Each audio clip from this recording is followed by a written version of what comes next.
ನಮಸ್ಕಾರ ಗೆಳೆಯರಿ, stock market Kannada ಚಾನಲ್ಗೆ ಸ್ವಾಗತ ಸುಸ್ವಾಗತ. ಗೆಳೆಯರಿ, ವಿಡಿಯೋದಲ್ಲಿ ಇನ್ವೆಸ್ಟ್ಮೆಂಟ್ಗೆ ಸಂಬಂಧಪಟ್ಟಂತ ಒಂದು ಕಾನ್ಸೆಪ್ಟ್ ನ ಬಗ್ಗೆ ಕವರ್ ಮಾಡ್ತಾ ಇದ್ದೀನಿ. ಹಾಗೆ ನಾನು ಈ ಹಿಂದೆ ಇದ್ರ ಬಗ್ಗೆ ಯಾವತ್ತೂ ಏನು ಕವರ್ ಮಾಡಿಲ್ಲ, ಮೊದಲ ಸಲ ಕವರ್ ಮಾಡ್ತಾ ಇದ್ದೀನಿ. ತುಂಬಾ ಜನರಿಗೆ ಗೊತ್ತಿರಲೂಬಹುದು, ಹಾಗೆ ಇನ್ನು ಒಂದಷ್ಟು ಜನರಿಗೆ ಗೊತ್ತಿಲ್ಲದೆ ಇರಬಹುದು. ನೋಡೋಣ ಕಾನ್ಸೆಪ್ಟ್ ಏನು, ಯಾವ ರೀತಿ ಇರುತ್ತೆ, ಎಲ್ಲದ್ರ ಬಗ್ಗೆ ತಿಳ್ಕೊಳ್ಳೋಣ. ಮುಂದುವರಿಯ ಮುಂಚೆ ಡಿಸ್ಕ್ಲೇಮರ್ ಕೊಡ್ಲಿಕ್ಕೆ ಇಷ್ಟಪಡ್ತೀನಿ. ಇಲ್ಲಿ ಕವರ್ ಮಾಡ್ತಿರುವಂತ ಕಾನ್ಸೆಪ್ಟ್ ಏನಿದೆ ಅದರಲ್ಲಿ ಒಂದಷ್ಟು ಎಕ್ಸಾಂಪಲ್ ಗಳನ್ನ ಕವರ್ ಮಾಡ್ತಾ ಇದ್ದೀನಿ.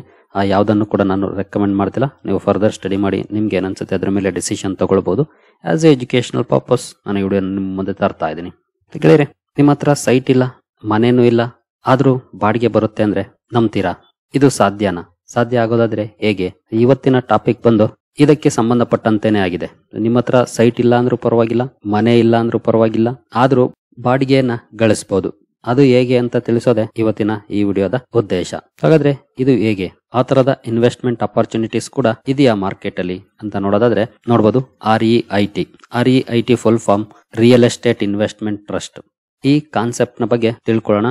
ಆಸ್ ಯೂಶುವಲ್ REIT ಅಂದ್ರೆ ಏನು, ಇದು ಹೇಗೆ ಕೆಲಸ ಮಾಡುತ್ತೆ, ಈ ಎಲ್ಲ ವಿಚಾರಗಳ ಬಗ್ಗೆ ತಿಳ್ಕೊಳ್ಳೋಣ. ಆಸ್ ಯೂಶುವಲ್ ನಾನು ಯಾವಾಗ್ಲೂ ಹೇಳಾಗೆ ಈ ಕಾನ್ಸೆಪ್ಟ್ ಅನ್ನ ನಾನು ನಿಮ್ಗೆ ಎಕ್ಸ್ಪ್ಲೈನ್ ಮಾಡ್ತಾ ಇದ್ದೀನಿ. ಆನಂತರ ನೀವು ಸ್ಟಡಿ ಮಾಡಿದ ನಂತರ ನಿಮಗೆ ಏನ್ ಅನ್ಸುತ್ತೆ ಅದ್ರ ಮೇಲೆ ಡಿಸಿಷನ್ ತಗೊಳ್ಳಿ. ಯಾವುದೇ ಕಾರಣಕ್ಕೂ don't invest blindly, study well, ಆನಂತರ ಡಿಸೈಡ್ ಯುವರ್ ಸೆಲ್ಫ್. ಕಾನ್ಸೆಪ್ಟ್ ಅನ್ನ ತಿಳಿಸೋದಷ್ಟೇ ನನ್ನ ಕೆಲಸ. ಕೇಳಿದ್ರೆ ಇದ್ರ ಬಗ್ಗೆ ಇನ್ನು ಹೆಚ್ಚಿನ ವಿಚಾರವನ್ನ ತಿಳ್ಕೊಳ್ಳೋದಕ್ಕೆ ಮುಂಚೆ ಒಂದು ಮಾಹಿತಿಯನ್ನ ಕೊಡಬೇಕಾಗಿದೆ. ತುಂಬಾ ದಿನದಿಂದ ತುಂಬಾ ಜನ ಕೇಳ್ತಾ ಇದ್ರಿ, ನೀವ್ಯಾಕೆ ಒಂದು ತರಬೇತಿ ಕಾರ್ಯಕ್ರಮ ಮಾಡಬಾರ್ದು, ಇಷ್ಟೆಲ್ಲ ವಿಷಯಗಳನ್ನ ಯೂಟ್ಯೂಬ್ ಅಲ್ಲಿ ಕವರ್ ಮಾಡ್ತಾ ಇರ್ತೀರಿ ಅಂತ. ಹಾಗಾಗಿ ನಾವು ಇದಕ್ಕೆ ಸಂಬಂಧಪಟ್ಟಂತೆ ಒಂದು ವಿಷಯವನ್ನ ತಿಳಿಸ್ತಾ ಇದ್ದೀವಿ.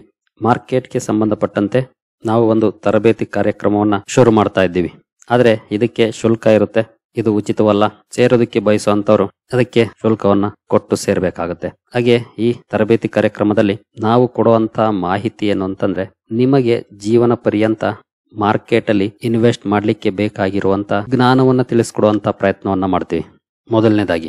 ಎರಡನೇದಾಗಿ, ನಿಮ್ಗೆ ಏನಾದ್ರೂ ಮಾರ್ಕೆಟ್ಗೆ ಸಂಬಂಧಪಟ್ಟಂತೆ ಅನುಮಾನಗಳಿದ್ರೆ ಅವುಗಳನ್ನ ನೇರವಾಗಿ ನನ್ನ ಜೊತೆ ಮಾತಾಡಿ ಪರಿಹರಿಸ್ಕೊಳ್ಬಹುದಾಗಿರುತ್ತೆ. ಆದ್ರೆ ಇನ್ನೊಂದು ಸ್ಪಷ್ಟವಾಗಿ ಹೇಳಿಕ್ ಬಯಸ್ತೀವಿ, ಇಲ್ಲಿ ಒಳ್ಳೆಯ ಕಂಪನಿಗಳನ್ನ ಹೇಗೆ ಹುಡುಕ್ಬೇಕು ಅನ್ನೋದನ್ನ ತಿಳಿಸ್ಕೊಡ್ತೀವಿ ಹೊರತು no stock tips.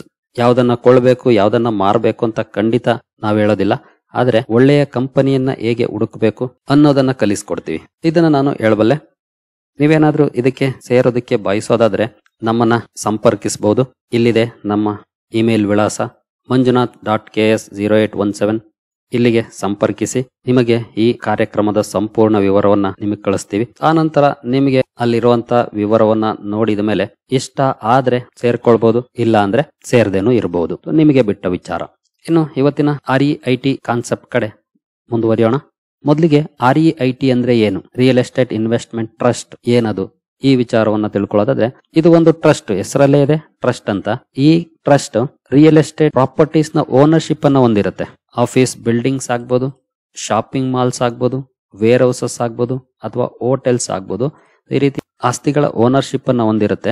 Income generate ಮಾಡುವಂತ ಆಸ್ತಿಗಳು ಅಂದ್ರೆ ಇವುಗಳನ್ನ ಬಾಡಿಗೆ ಕೊಟ್ಟಿರುತ್ತೆ company. Office buildings, shopping malls, warehouses, hotels ಗಳನ್ನ ಬಾಡಿಗೆ ಇನ್ಕಮ್ ಅನ್ನ ಈ REITs ಗಳಿಸ್ತವೆ. ಇನ್ವೆಸ್ಟರ್ಸ್ ಈ REIT ಗಳನ್ನ ಬೈ ಮಾಡಬಹುದು. ಅಂದ್ರೆ ಯೂನಿಟ್ಸ್, ಹೇಗೆ ನಾವು ಒಂದು ಸ್ಟಾಕ್ ಅಂದ್ರೆ ಅದರಲ್ಲಿ 1 ಕ್ವಾಂಟಿಟಿ 2 ಕ್ವಾಂಟಿಟಿ ಅಂತ ಬೈ ಮಾಡ್ತೀವೋ, ಅಥವಾ ಮ್ಯೂಚುವಲ್ ಫಂಡ್ಸ್ ಅಂದ್ರೆ ನಮಗೆ NAVs ಅಲಾಟ್ ಆಗುತ್ತೋ, ಅದೇ ರೀತಿ ಯೂನಿಟ್ಸ್ ಇರುತ್ತೆ. ಇಲ್ಲೂ ಕೂಡ ನೀವು ಆ ಯೂನಿಟ್ಸ್ ಅನ್ನ ತಗೊಳ್ಬಹುದಾಗಿರುತ್ತೆ. ಹಾಗಾದ್ರೆ ಯಾಕೆ ಈ REITs ಇಂಪಾರ್ಟೆಂಟ್ ಆಗುತ್ತೆ? ಫಾರ್ ಎಕ್ಸಾಂಪಲ್, ನಾವು ಬೆಂಗಳೂರಲ್ಲಿ ಅಥವಾ ದೊಡ್ಡ ದೊಡ್ಡ ಸಿಟಿಗಳಲ್ಲಿ ಒಂದು ಸೈಟ್ ತಗೊಳ್ಬೇಕು ಅಂತಂದ್ರೆ ಅದಕ್ಕೆ ಲಕ್ಷಾಂತರ ರೂಪಾಯಿ ಖರ್ಚು ಮಾಡಬೇಕಾಗುತ್ತೆ. ಅದು ಕೆಲವು ಏರಿಯಾಗಳಲ್ಲಂತೂ ಕೋಟಿಗಳಲ್ಲೇ ಇರುತ್ತೆ. ಇಂತಹ ಸಂದರ್ಭದಲ್ಲಿ ಪ್ರತಿಯೊಬ್ರು ಸೈಟ್ ತಗೊಂಡು ಮನೆ ಕಟ್ಟಕ್ ಆಗೋದಿಲ್ಲ ಸಿಟಿಗಳಲ್ಲಿ. ಆದ್ರೆ ಈ REITs ಏನ್ ಮಾಡುತ್ತೆ, ಸ್ಮಾಲ್ ಇನ್ವೆಸ್ಟರ್ಸ್ ರಿಯಲ್ ಎಸ್ಟೇಟ್, ಅದರಲ್ಲೂ ಎಸ್ಪೆಷಲಿ ಬಾಡಿಗೆ ಆದಾಯ ಬರುವಂತ ಕಡೆ ಇನ್ವೆಸ್ಟ್ ಮಾಡುವಂತ ಅವಕಾಶವನ್ನ ಕಲ್ಪಿಸುತ್ತೆ. ಜೊತೆಗೆ ಈವನ್ ನೀವು 100 ರೂಪೀಸ್ ಇಂದ 500 ರೂಪೀಸ್ ವರೆಗೂ ಕೂಡ ಯೂನಿಟ್ ಗಳನ್ನ ತಗೊಳ್ಳುವಂತ ಅವಕಾಶ ಇರುತ್ತೆ. ಜೊತೆಗೆ ನೀವು ಇಲ್ಲಿ ಯಾವುದೇ ಸೈಟ್ ಅಥವಾ ಬಿಲ್ಡಿಂಗ್ ನ ಓನರ್ಶಿಪ್ ಅನ್ನ ಹೊಂದಿರೋದಿಲ್ಲ. ಜೊತೆಗೆ ಆ ಪ್ರಾಪರ್ಟಿಯನ್ನ ಮ್ಯಾನೇಜ್ ಮಾಡಬೇಕು ಅನ್ನುವಂತ ರಿಸ್ಕ್ ಕೂಡ ಇರೋದಿಲ್ಲ. ಅದನ್ನ REITs ಅಂದ್ರೆ ರಿಯಲ್ ಎಸ್ಟೇಟ್ ಇನ್ವೆಸ್ಟ್ಮೆಂಟ್ ಟ್ರಸ್ಟ್ಸ್ ನೋಡ್ಕೊಳ್ಳುತ್ತೆ. ಹೇಗೆ ನೀವು ಮ್ಯೂಚುವಲ್ ಫಂಡ್ಸ್, ಅದರಲ್ಲೂ especially real estate mutual funds ಅಲ್ಲಿ ಇನ್ವೆಸ್ಟ್ ಮಾಡ್ತಿರೋ ಅದೇ ರೀತಿ ಇಲ್ಲಿ ಮಾಡುವಂತದ್ದು. ಹಾಗಾದ್ರೆ ಇದು ಹೇಗೆ ಕೆಲಸ ಮಾಡುತ್ತೆ, ನಮಗೆ ಯಾವ ರೀತಿ ಆದಾಯವನ್ನ ಕೊಡುತ್ತೆ ಅಂತ ನೋಡೋದಾದ್ರೆ ಮೊದಲಿಗೆ REITs ಕಮರ್ಷಿಯಲ್ ಪ್ರಾಪರ್ಟೀಸ್ ಅನ್ನ ಹೊಂದಿರುತ್ತವೆ. ಟೆಕ್ ಪಾರ್ಕ್ಸ್, ಮಾಲ್ಸ್ ಈ ರೀತಿಯ ಕಮರ್ಷಿಯಲ್ ಪ್ರಾಪರ್ಟೀಸ್ ಅನ್ನ ಹೊಂದಿರುತ್ತವೆ. ಆ ಕಮರ್ಷಿಯಲ್ ಪ್ರಾಪರ್ಟೀಸ್ ಅನ್ನ ಕಂಪನಿಗಳಿಗೆ, ಶಾಪ್ಗಳಿಗೆ ಬಾಡಿಗೆಗೆ ಕೊಟ್ಟಿರ್ತಾರೆ. ಬಾಡಿಗೆ ಆದಾಯವನ್ನ ಈ REITs ಗಳಿಸ್ತವೆ. ಆ ನಂತರ ಅಲ್ಲಿ ಬರುವಂತ ಖರ್ಚುಗಳೇನಿರುತ್ತೆ, ಖರ್ಚುಗಳನ್ನ ಕಳೆದು ಉಳಿದ ಬಾಡಿಗೆ ಆದಾಯವನ್ನ ಇನ್ವೆಸ್ಟರ್ಸ್ಗೆ ಡಿವಿಡೆಂಡ್ ಮೂಲಕ ಹಂಚುತ್ತವೆ. ಅದರಲ್ಲೂ ಎಷ್ಟು ಹಂಚಬೇಕು ಅನ್ನೋದಕ್ಕೂ ಕೂಡ ರೂಲ್ಸ್ ಇದೆ. ಭಾರತದಲ್ಲಿ REITs ಎಷ್ಟು ಗಳಿಸ್ತವೆ, ಖರ್ಚನ್ನ ಕಳೆದು ಉಳಿದ ಹಣದಲ್ಲಿ 90% ಶೇಕಡ ಹಣವನ್ನ ಇನ್ವೆಸ್ಟರ್ಸ್ಗೆ ಡಿವಿಡೆಂಡ್ ಮೂಲಕ ಹಂಚಿಕೆ ಮಾಡಬೇಕಾಗುತ್ತೆ. ಈ ರೀತಿಯ ರೂಲ್ಸ್ ಇದೆ. ಉದಾಹರಣೆಗೆ REIT 1 ಲಕ್ಷವನ್ನ ಗಳಿಸ್ತು ಅಂತಂದ್ರೆ ಅದರಲ್ಲಿ ಒಂದು 20,000 ಖರ್ಚುಗಳಿಗೆ ಹೋಯ್ತು ಉದಾಹರಣೆಗೆ, ಇನ್ನ 80,000 ಉಳಿಯುತ್ತೆ. 80,000ದಲ್ಲಿ 90% ಅನ್ನ ಡಿವಿಡೆಂಡ್ ಆಗಿ ಯೂನಿಟ್ ಹೋಲ್ಡರ್ಸ್ಗೆ ಕೊಡಬೇಕಾಗುತ್ತೆ. ಉಳಿದ 80,000ದಲ್ಲಿ 90% ಅಂದ್ರೆ 72,000ನ ಡಿವಿಡೆಂಡ್ ಆಗಿ ಯೂನಿಟ್ ಹೋಲ್ಡರ್ಸ್ಗೆ ಇಶ್ಯೂ ಮಾಡಬೇಕಾಗುತ್ತೆ ಕಂಪನಿ. ಹಾಗಾದ್ರೆ ಪ್ರತಿ ತಿಂಗಳು ಕೊಡ್ತಾವ? ನೋ, ಪ್ರತಿ ತಿಂಗಳು ಇಲ್ಲ, ಕ್ವಾರ್ಟರ್ಲಿ ಇರುತ್ತೆ ಇದು. ಅಂದ್ರೆ ಪ್ರತಿ 3 ತಿಂಗಳಿಗೊಮ್ಮೆ, 3 ತಿಂಗಳಿಗೊಂದ್ಸಲ ಕಂಪನಿಗಳು ತಮ್ಮ ಲಾಭದ 90% ಅನ್ನ ಡಿವಿಡೆಂಡ್ ಆಗಿ ಕೊಡಬೇಕಾಗುತ್ತೆ. ಹಾಗಾದ್ರೆ ಇವುಗಳನ್ನ ಹೇಗೆ ತಗೊಳ್ಬಹುದು? ಇವುಗಳು ಸಹ ನಮ್ಮ ಮಾರ್ಕೆಟ್ ಅಲ್ಲಿ ಲಿಸ್ಟ್ ಆಗಿರ್ತವೆ. ಹೇಗೆ ಷೇರುಗಳು ಲಿಸ್ಟ್ ಆಗಿದ್ದಾವೋ, ಹೇಗೆ ETFs ಲಿಸ್ಟ್ ಆಗಿದೆಯೋ, ಅದೇ ರೀತಿ NSE ಹಾಗೂ BSE ನಲ್ಲಿ ಲಿಸ್ಟ್ ಆಗಿದ್ದಾವೆ. ಇವುಗಳನ್ನು ಕೂಡ ನೀವು ತಗೊಳ್ಳೋದು, ಮಾರಾಟ ಮಾಡೋದನ್ನ ಮಾಡಬಹುದು ನಿಮ್ಮ ಡಿಮ್ಯಾಟ್ ಅಕೌಂಟ್ ನ ಮೂಲಕ, ನಿಮ್ಮ ಬ್ರೋಕರ್ ಅಪ್ಲಿಕೇಶನ್ ಅನ್ನ ಬಳಸ್ಕೊಂಡು. ಜೊತೆಗೆ ಹೇಗೆ ಷೇರುಗಳ ಪ್ರೈಸ್ ಬದಲಾಗುತ್ತೋ ಅದೇ ರೀತಿ REITs ಪ್ರೈಸ್ ಕೂಡ ಅಪ್ ಅಂಡ್ ಡೌನ್ ಆಗ್ತಾ ಇರುತ್ತೆ, ಮೇಲೆ ಕೆಳಗೆ ಆಗ್ತಾ ಇರುತ್ತೆ. ಜೊತೆಗೆ ಹೇಗೆ ವೇರಿಯೇಷನ್ಸ್ ಆಗುತ್ತೆ, ಎಸ್ಪೆಷಲಿ ಪ್ರಾಪರ್ಟಿ ವ್ಯಾಲ್ಯೂ ಯಾವ ರೀತಿ ಇರುತ್ತೆ, ಯಾವ ರೀತಿ ಫ್ಲಕ್ಚುಯೇಟ್ ಆಗುತ್ತೆ, ಅದು ಕೂಡ ಮ್ಯಾಟರ್ ಆಗುತ್ತೆ REIT price up and down ಆಗ್ಲಿಕ್ಕೆ. ಹಾಗೆ ಅಕ್ಯುಪೆನ್ಸಿ ರೇಟ್ಸ್ ಅಂದ್ರೆ ಯಾವುದೋ ಒಂದು ಬಿಲ್ಡಿಂಗ್ ಕಟ್ಟಿದೆ ಒಂದು ಕಂಪನಿ, ಅದರಲ್ಲಿ ಬಾಡಿಗೆಗೆ ಜನ ಬಂದಿಲ್ಲ ಅಂದಾಗ ಅದು ಖಾಲಿ ಉಳಿಯುತ್ತೆ. ಅಥವಾ ಶಾಪಿಂಗ್ ಮಾಲ್ ಕಟ್ಟಿದೆ, ಅದರಲ್ಲಿ ಶಾಪ್ಸ್ ಖಾಲಿ ಇದಾವೆ ಅಂದಾಗ ಅದು ಕೂಡ ಅಕ್ಯುಪೆನ್ಸಿ ರೇಟ್ ಅನ್ನ ಕಡಿಮೆ ಮಾಡುತ್ತೆ. ನಾವು ಇವುಗಳನ್ನ ಸ್ಟಡಿ ಮಾಡುವಂತ ಸಂದರ್ಭದಲ್ಲಿ property value, occupancy rates, rental income, market conditions ಇವನ್ನೆಲ್ಲವನ್ನು ಕೂಡ ಅನಲೈಸ್ ಮಾಡಬೇಕಾಗುತ್ತೆ ಇನ್ವೆಸ್ಟರ್ಸ್ ಇನ್ವೆಸ್ಟ್ ಮಾಡೋದಕ್ಕೆ ಮುಂಚೆ. ಇನ್ನು REITs ಅಲ್ಲಿ ಇರುವಂತಹ ಅಡ್ವಾಂಟೇಜಸ್ ಏನು? ಮೊದಲಿಗೆ ಕಡಿಮೆ ಪ್ರಮಾಣದಲ್ಲೂ ಕೂಡ ಇನ್ವೆಸ್ಟ್ಮೆಂಟ್ ಅನ್ನ ಮಾಡಬಹುದು. ಇವನ್ 100 ರೂಪೀಸ್, 500 ರೂಪೀಸ್ ಅಂದ್ರೆ ಅದರ ಯೂನಿಟ್ ಪ್ರೈಸ್ ಎಷ್ಟಿರುತ್ತೋ ಅಷ್ಟು. ಫಾರ್ ಎಕ್ಸಾಂಪಲ್ ಯಾವುದೋ ಒಂದು 200 ಇರ್ಬೋದು, ಇನ್ನೊಂದು 300 ಇರ್ಬೋದು, ಇನ್ನೊಂದು 100 ಇರ್ಬೋದು. ನೀವು ಯಾವ್ದನ್ನ ಬೈ ಮಾಡಕ್ ಹೋಗ್ತಿರೋ ಅದರ ಪ್ರೈಸ್ ಎಷ್ಟಿದೆ ಅದ್ರ ಮೇಲೆ ಡಿಪೆಂಡ್ ಆಗುತ್ತೆ. ಇದು ಏನೋ ಡೈವರ್ಸಿಫಿಕೇಶನ್ ಆಗುತ್ತೆ.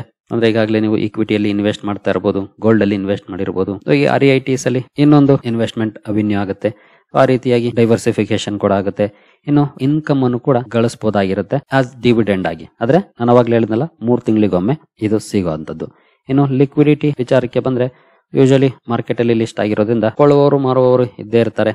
ಲಿಕ್ವಿಡಿಟಿಗೆ ಅಷ್ಟೊಂದು ಸಮಸ್ಯೆ ಆಗೋದಿಲ್ಲ. ಇನ್ನು ಈ ಪ್ರಾಪರ್ಟೀಸ್ ಅನ್ನ ಪ್ರೊಫೆಷನಲ್ ಮ್ಯಾನೇಜರ್ಸ್ ಮ್ಯಾನೇಜ್ ಮಾಡ್ತಾರೆ. ಇವುಗಳು REITs ಅಲ್ಲಿರುವಂತ ಅಡ್ವಾಂಟೇಜಸ್. ಇನ್ನು ರಿಸ್ಕ್, ಇದನ್ನ ತಿಳ್ಕೊಳ್ಳೋದು ತುಂಬಾ ಇಂಪಾರ್ಟೆಂಟ್. ಅಡ್ವಾಂಟೇಜ್ ಅನ್ನ ತಿಳ್ಕೊಂಡ್ರೆ ಸಾಲದು, ಅಲ್ಲಿರುವಂತಹ ಡಿಸ್ಅಡ್ವಾಂಟೇಜಸ್ ಅಥವಾ ರಿಸ್ಕ್ ಅನ್ನ ಅರ್ಥ ಮಾಡ್ಕೊಳ್ಳೋದು ತುಂಬಾ ಇಂಪಾರ್ಟೆಂಟ್. ಪ್ರೈಸ್ ಫ್ಲಕ್ಚುಯೇಷನ್ಸ್, ಸ್ಟಾಕ್ಸ್ ಅಲ್ಲಿ ಹೇಗೆ ಪ್ರೈಸ್ ಅಲ್ಲಿ ಹೆಚ್ಚು ಕಡಿಮೆ ಆಗುತ್ತೋ ಅದೇ ರೀತಿ ಇಲ್ಲೂ ಕೂಡ ಪ್ರೈಸಸ್ ಚೇಂಜಸ್ ಆಗುತ್ತೆ. ಅದಕ್ಕೆ ಕಾರಣಗಳನ್ನು ಕೂಡ ನೋಡಿದ್ವಿ, ಯಾವಾಗೆಲ್ಲ ಚೇಂಜಸ್ ಆಗ್ಬಹುದು. ಇನ್ನು ಟ್ಯಾಕ್ಸೇಷನ್ ವಿಚಾರಕ್ಕೆ ಬಂದ್ರೆ ಇದರ ಇನ್ಕಮ್ ಕೂಡ ಟ್ಯಾಕ್ಸಬಲ್ ಇರುತ್ತೆ, ಟ್ಯಾಕ್ಸ್ ಫ್ರೀ ಅಂತೂ ಇಲ್ಲ. ಇನ್ನು ರೆಂಟಲ್ ರಿಸ್ಕ್ ಅಂದ್ರೆ ಅಕ್ಯುಪೆನ್ಸಿ ರೇಟ್ ಕಡಿಮೆ ಇದ್ದಾಗ ರೆಂಟಲ್ ಇನ್ಕಮ್ ಕಡಿಮೆ ಆಗುತ್ತೆ, ಆ ಒಂದು ರಿಸ್ಕ್ ಇರುತ್ತೆ. ಇನ್ನು ಲಿಮಿಟೆಡ್ ಆಪ್ಷನ್ಸ್ ಅಂದ್ರೆ ನಮ್ಮ ಮಾರ್ಕೆಟ್ ಅಲ್ಲಿ ಸದ್ಯದ ಮಟ್ಟಿಗೆ 3-4 ಅಥವಾ ಮೊನ್ನೆ ಕೂಡ ಒಂದು ಬಂದಿತ್ತು, ಬಹುಶಃ 4-5 ಇರಬಹುದು ಅಷ್ಟೇ ಈ REITs. ಅದೊಂದು ರಿಸ್ಕ್ ಫ್ಯಾಕ್ಟರ್, ಯಾಕಂದ್ರೆ ಕಡಿಮೆ ಪ್ರಮಾಣದಲ್ಲಿದ್ದಾಗ ಅವುಗಳನ್ನ ಅನಾಲಿಸಿಸ್ ಮಾಡೋಕ್ಕೂ ಕೂಡ ಕಷ್ಟ ಆಗುತ್ತೆ. ಜೊತೆಗೆ ಒಂದು ಚೆನ್ನಾಗಿಲ್ಲ ಅಂದ್ರೆ ಇನ್ನೊಂದ್ ಕಡೆ ಹೋಗಕ್ಕೆ ಆಪ್ಷನ್ಸ್ ಕಡಿಮೆ ಇರುತ್ತೆ. ಇನ್ನು ಇಂಟ್ರೆಸ್ಟ್ ರೇಟ್ ಸೆನ್ಸಿಟಿವ್ ಆಗಿರುತ್ತವೆ ಇವು. ಇಂಟ್ರೆಸ್ಟ್ ರೇಟ್ಸ್ ಕಡಿಮೆ ಇದ್ದಂತ ಸಂದರ್ಭದಲ್ಲಿ ಒಳ್ಳೆ ಪರ್ಫಾರ್ಮೆನ್ಸ್ ಬರ್ಬೋದು, ಇಂಟ್ರೆಸ್ಟ್ ರೇಟ್ಸ್ ಜಾಸ್ತಿ ಇದ್ದಂತ ಸಂದರ್ಭದಲ್ಲಿ ಪರ್ಫಾರ್ಮೆನ್ಸ್ ಅಥವಾ ರಿಟರ್ನ್ಸ್ ಕಡಿಮೆ ಆಗ್ಬೋದು ಅಂತ ರಿಸ್ಕ್ ಕೂಡ ಇರುತ್ತೆ. ಇಂಟ್ರೆಸ್ಟ್ ರೇಟ್ ಮೇಲೆ ಇವುಗಳ ಪರ್ಫಾರ್ಮೆನ್ಸ್ ಕೆಲವು ಸಲ ಡಿಪೆಂಡ್ ಆಗುತ್ತೆ. ಇನ್ನು ಇನ್ ಕೇಸ್ ನೀವು REITs ಅನ್ನ ಸ್ಟಡಿ ಮಾಡ್ತಿದ್ದೀರಿ ಅಂತಂದ್ರೆ ಯಾರಿಗೆಲ್ಲ ಸೂಟಬಲ್, ಯಾರಿಗೆಲ್ಲ ಸೂಟಬಲ್ ಅಲ್ಲ ಈ ವಿಚಾರ ಗೊತ್ತಿರಬೇಕು. Passive investors, income seekers, diversification ಮಾಡುವಂತರ್ಗೆ REITs ಒಂದು ಆಪ್ಷನ್ ಆಗಿರುತ್ತೆ, ಸ್ಟಡಿ ಮಾಡಬಹುದು ನೀವು ಬೇಕಿದ್ರೆ. ಇನ್ನು ಯಾರಿಗೆ ಇದು ಸೂಟಬಲ್ ಅಲ್ಲ, ಇನ್ ಕೇಸ್ ನೀವು ಜಾಸ್ತಿ ಲಾಭದ ನಿರೀಕ್ಷೆಯಲ್ಲಿದ್ದೀರಿ ಅಂತಂದ್ರೆ ಅಂತವ್ರಿಗೆ ಅಷ್ಟು ಸೂಕ್ತ ಆಗೋದಿಲ್ಲ ಇದು. ನಂತರ ಶಾರ್ಟ್ ಟರ್ಮ್ ಲಾಭಕ್ಕಾಗಿ ನೋಡ್ತಾ ಇರೋರ್ಗೂ ಕೂಡ ಅಷ್ಟು ಸೂಕ್ತ ಆಗೋದಿಲ್ಲ. ಹಾಗೆ ರಿಯಲ್ ಎಸ್ಟೇಟ್ ಅನ್ನ ಅರ್ಥ ಮಾಡ್ಕೊಳ್ಳಕ್ಕೆ ಆಗದೆ ಇರುವಂತವ್ರಿಗೂ ಕೂಡ ಇದು ಅಷ್ಟು ಸೂಕ್ತ ಅಲ್ಲ. ಇನ್ ಕೇಸ್ ನೀವು ಪೋರ್ಟ್ಫೋಲಿಯೋ ಡೈವರ್ಸಿಫಿಕೇಶನ್ ಮಾಡಕ್ ನೋಡ್ತಾ ಇದ್ದೀರಿ ಅಂದ್ರೆ, ಜೊತೆಗೆ ಸ್ವಲ್ಪ ಪ್ಯಾಸಿವ್ ಇನ್ಕಮ್ ಕಡೆ ನೋಡ್ತಿದ್ದೀರಿ ಅಂದ್ರೆ ಇವುಗಳನ್ನ ಸ್ಟಡಿ ಮಾಡಬಹುದು. ಇನ್ನು ಭಾರತದಲ್ಲಿ ಲಿಸ್ಟ್ ಆಗಿರುವಂತಹ ಕೆಲವು REITs ನೋಡೋದಾದ್ರೆ ಎಂಬಸಿ ಆಫೀಸ್ ಪಾರ್ಕ್ಸ್ ಇದೆ, ಬೆಂಗಳೂರಿನ ಟೆಕ್ ಪಾರ್ಕ್ಸ್ ಅನ್ನ ಹೊಂದಿರುವಂತದ್ದು. ನಂತರ ಮೈಂಡ್ ಸ್ಪೇಸ್ ಬಿಸ್ನೆಸ್ ಪಾರ್ಕ್ಸ್ ಇದೆ, ಬ್ರೋಕ್ಫೀಲ್ಡ್ ಇಂಡಿಯಾ REIT ಇದೆ, ನೆಕ್ಸಸ್ ಸೆಲೆಕ್ಟ್ ಟ್ರಸ್ಟ್ ಇದೆ. ಈ ಕೆಲವು ಕಂಪನೀಸ್ ನಮ್ಮ ಇಂಡಿಯನ್ ಮಾರ್ಕೆಟ್ ಅಲ್ಲಿ ಲಿಸ್ಟ್ ಆಗಿದ್ದಾವೆ REIT ಸ್ಪೇಸ್ ಅಲ್ಲಿ ಸದ್ಯದ ಮಟ್ಟಿಗೆ. ಹಾಗೆ ಒಂದು ಎಕ್ಸಾಂಪಲ್ ನ ಮೂಲಕ ಈ ಕಾನ್ಸೆಪ್ಟ್ ಅನ್ನು ನಾವು ಅರ್ಥ ಮಾಡ್ಕೊಳ್ಳೋದಾದ್ರೆ, ಫಾರ್ ಎಕ್ಸಾಂಪಲ್ ನೀವು 10,000ನ REIT ಯಲ್ಲಿ ಹೂಡಿಕೆ ಮಾಡಿದ್ರಿ ಅಂತಂದ್ರೆ ಇದು ನಿಮ್ಗೆ ವರ್ಷದಲ್ಲಿ 2,000 ರೂಪಾಯಿ ಡಿವಿಡೆಂಡ್ ಆಗಿ ಪೇ ಮಾಡ್ತು ಅಂತಂದ್ರೆ ನಿಮ್ಗೆ 2,000 ಆದಾಯ ಬರುತ್ತೆ ನಿಮ್ಮ ಹೂಡಿಕೆಗೆ. ಜೊತೆಗೆ ಆ ಪ್ರಾಪರ್ಟಿ ವ್ಯಾಲ್ಯೂ ಇನ್ಕ್ರೀಸ್ ಆದ್ರೆ ನಿಮ್ಮ ಯೂನಿಟ್ಸ್ ಏನಿರುತ್ತೆ ಅದರ ಪ್ರೈಸ್ ಕೂಡ ಅಪ್ರಿಶಿಯೇಟ್ ಆಗಿರುತ್ತೆ. ಇನ್ ಕೇಸ್ ಅದು ಡೌನ್ ಆದ್ರೆ, ಪ್ರಾಪರ್ಟಿ ವ್ಯಾಲ್ಯೂ ಡೌನ್ ಆದ್ರೆ ಆಗ ಡಿಪ್ರಿಶಿಯೇಟ್ ಕೂಡ ಆಗ್ಬಹುದು. ಮಾರ್ಕೆಟ್ ಅಲ್ಲಿ ಆ ರಿಸ್ಕ್ ಇದ್ದೇ ಇರುತ್ತೆ. ಇಲ್ಲಿ ಪ್ರಾಪರ್ಟಿ ವ್ಯಾಲ್ಯೂ ಇನ್ಕ್ರೀಸ್ ಆದ್ರೆ ಆ ಲಾಭ ಕೂಡ ಇರುತ್ತೆ, ಜೊತೆಗೆ ಡಿವಿಡೆಂಡ್ ಕೊಟ್ಟಾಗ ಆ ಲಾಭ ಕೂಡ ಇರುತ್ತೆ. ಎರಡು ಕಡೆ ಇರುತ್ತೆ. ಬಟ್ ಎರಡು ಚೆನ್ನಾಗಿ ಪರ್ಫಾರ್ಮ್ ಮಾಡಿದ್ರೆ ಮಾತ್ರ, ಅಕ್ಯುಪೆನ್ಸಿ ರೇಟ್ ಚೆನ್ನಾಗಿದ್ದು ಇಂಟ್ರೆಸ್ಟ್ ರೇಟ್ ಕಡಿಮೆ ಇದ್ದಂತ ಸಂದರ್ಭದಲ್ಲಿ ಒಳ್ಳೆ ಪರ್ಫಾರ್ಮೆನ್ಸ್ ನಾವು ಎಕ್ಸ್ಪೆಕ್ಟ್ ಮಾಡಬಹುದು. ಸ್ಟಡಿ ಮಾಡಿ ಒಂದು ಹೊಸ ಕಾನ್ಸೆಪ್ಟ್, ಬಹುಶಃ ತುಂಬಾ ಜನರಿಗೆ ಗೊತ್ತಿದೆ, ಇದೇನು ಹೊಸದಲ್ಲ, ಅಂದ್ರೆ ನಿನ್ನೆ ಮೊನ್ನೆ ಬಂದಿರುವಂತ ಕಾನ್ಸೆಪ್ಟ್ ಏನಲ್ಲ. ಹಾಗಾಗಿ ಏನು ತರಬೇತಿ ಕಾರ್ಯಕ್ರಮಕ್ಕೆ ಸೇರ್ಕೊಳ್ಳಕ್ ಬಯಸುವಂತವ್ರು ಸಂಪರ್ಕಿಸಿ, ನಿಮ್ಗೆ ಪೂರ್ತಿ ಡೀಟೇಲ್ಸ್ ಅನ್ನ ಮೇಲ್ ಮಾಡ್ತೀವಿ. ಸರಿ ಗೆಳೆಯರಿ, ಈ ವಿಡಿಯೋ ನಿಮ್ಗೆ ಇಷ್ಟ ಆಗಿದೆ ಅಂದ್ಕೊಳ್ತೀನಿ. ಮುಂದಿನ ವಿಡಿಯೋದಲ್ಲಿ ಸಿಗೋಣ. ಅಲ್ಲಿವರೆಗೂ ಜೈ ಹಿಂದ್, ಜೈ ಕರ್ನಾಟಕ.